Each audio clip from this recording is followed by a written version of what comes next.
আমাদের আজকের এই নির্বাচনী গণসমাবেশ প্রায় ২ সপ্তাহ আগের ঘোষিত প্রোগ্রাম। আমরা কর্তৃপক্ষের কাছ থেকে লিখিত অনুমতি আমরা নিয়েছিলাম। গতকাল সন্ধ্যায় তফসিল ঘোষণা হয়। তফসিলে ঘোষণার পর নির্বাচন আচরণবিধি কার্যকর হিসেবে গ্রহণ করা হবে। সেখানে সুনির্দিষ্টভাবে বলা আছে যে নির্বাচনের প্রচারণা এর মধ্যে নিষিদ্ধ। যদিও আমাদের পারমিশন ছিল, তারপরও আইনের প্রতি শ্রদ্ধাশীল হয়ে কেন্দ্রীয় সংগঠনের নির্দেশ অনুযায়ী ব্যাপক উপস্থিতি হয়েছিল। প্রায় লক্ষাধিক সমাগম হয়েছিল এবং প্রায় সারারাত আমাদের নেতাকর্মীরা পরিশ্রম করে স্টেজ তৈরি করা, আমাদের প্রোগ্রামের আয়োজন তারা করেছেন। তারপরে একটি নিয়মতান্ত্রিক সংগঠন হিসেবে কেন্দ্রীয় সংগঠনের নির্দেশনা অনুযায়ী আইনের প্রতি শ্রদ্ধাশীল হয়ে আমাদের লিখিত অনুমতি থাকা সত্ত্বেও আমরা আমাদের আজকের এই নির্বাচনী গণসমাবেশ স্থগিত ঘোষণা করেছি। প্রথমে তারা অনেক কষ্ট করেছে। তার আশা ছিল যে একটি বড় প্রোগ্রাম তারা করবে। কিন্তু তার চেয়ে গুরুত্বপূর্ণ হচ্ছে আইনের প্রতি শ্রদ্ধা রাখা এবং ঊর্ধ্বতন সংগঠনের প্রতি আনুগত্য। আমাদের সকল নেতৃবৃন্দ সিদ্ধান্ত আসার সাথে, সাথে আমাদের প্রোগ্রাম আমরা স্থগিত করে দিয়েছি এবং আমাদের কর্মী এবং জনশক্তি মনে কষ্ট পেলেও তারা আ আ মেনে নিয়েছেন এবং কোন রকম বিশৃঙ্খলা ছাড়া স্থান ত্যাগ করেছেন।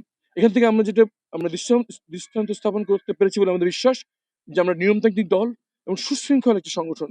যেখানে যতই পরিস্থিতি থাকুক, যতই কষ্ট করুক, যেহেতু নির্দেশ এসে গিয়েছে, আমরা সেই নির্দেশকে মেনে নিয়েছি এবং নিয়মতান্ত্রিকভাবে সুশৃঙ্খলভাবে কোন রকম বিশৃঙ্খলা ছাড়া আমরা স্থান ত্যাগ করেছি। এবং আমরা আমাদের এই নির্বাচনী আচরণবিধির আরেকটি নির্দেশনা হচ্ছে ব্যানার, ফেস্টুন, পোস্টার ৪৮ ঘন্টার মধ্যে সরিয়ে ফেলতে হবে। আমরা আমাদের প্রোগ্রাম স্থগিত করেই আমাদের এই কার্যক্রম শুরু করেছি যে আমাদের নিজেদের ব্যানার আমরা নিজেরা সরাচ্ছি এবং ব্যানার, ফেস্টুন ৪৮ ঘন্টার মধ্যে আমরা যেখানে টাঙিয়েছি সেখানে আমরা সরিয়ে ফেলবো ইনশাআল্লাহ। প্রথমত আমরা কর্তৃপক্ষের সাথে যোগাযোগের অনুমতি নিয়েছিলাম। সুতরাং আমাদের কাছে আমাদের এই আত্মবিশ্বাস ছিল যে আমাদের যেহেতু পারমিশন আছে আমরা করতে পারবো। কিন্তু পারমিশন থাকা সত্ত্বেও যদি আমরা করি তাহলে এই আশঙ্কাটা ছিল হয়তো একটি ভুল মেসেজ যাবে।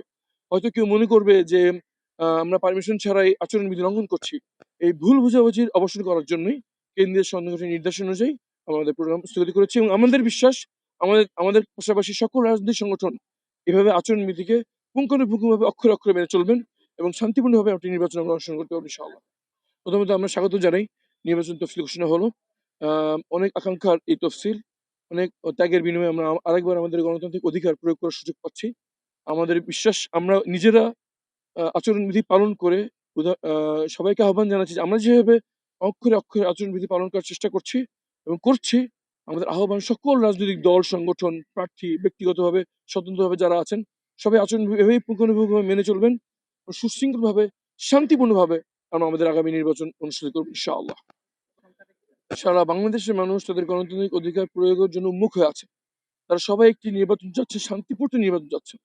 যদি কোনো ঘটনা হয়ে থাকে সেটা বিচ্ছিন্ন এবং আমার বিশ্বাস জনগণকে সাথে নিয়ে রাজনৈতিক দলগুলো একটি শান্তিপূর্ণভাবে নির্বাচন করতে এবং অন্তর্বর্তী সরকারের মাধ্যমে আমরা একটি শান্তিপূর্ণ নির্বাচন অনুষ্ঠান করতে পারবো এবং যদি কোনো সহিংসতা হয়ে থাকে অতীতে, সেটা বিচ্ছিন্ন ঘটনা ভবিষ্যতে আর হবে না বলে আমাদের বিশ্বাস ইনশাআল্লাহ। ধন্যবাদ সবাইকে।